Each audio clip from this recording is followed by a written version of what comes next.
Let us continue our reading for today. The Buddha claimed no place for himself in his own Dhamma.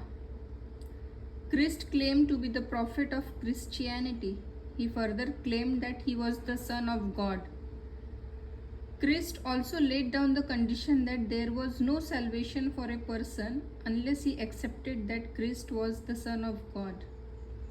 Thus, Christ secures a place for himself by making the salvation of the Christian depend upon his acceptance of Christ as the prophet and Son of God. Muhammad, the prophet of Islam, claimed that he was a prophet sent by God.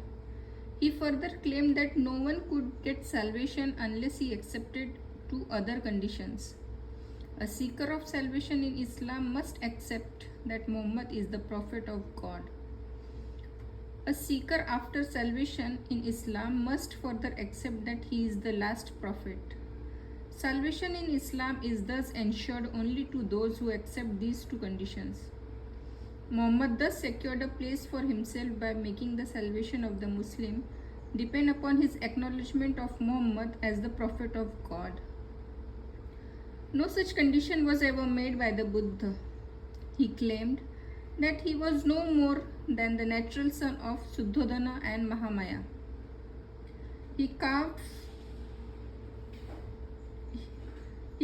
for himself no place in his religion by laying down any such conditions regarding himself for salvation as Jesus and Muhammad did.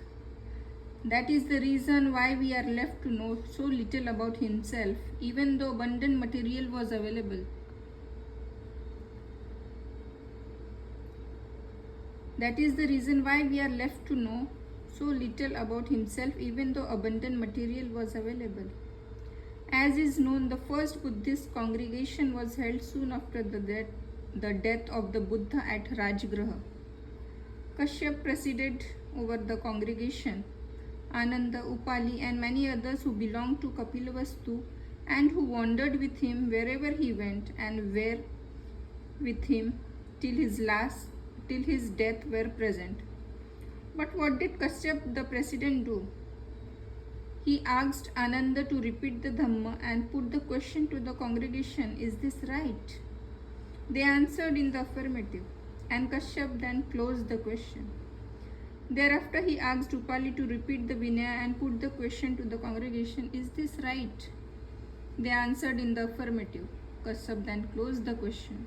Kashyap then should have put the third question to someone present in the congregation to record some important incidents in the life of the Buddha. But Kashyap did not. These were the only two questions with which he thought the Sangha was concerned. If Kashyap had collected the record of the Buddha's life, we would have had today a full-fledged biography of the Buddha. Why did it not strike Kashyap to collect the record about the Buddha's life? It could not be indifference.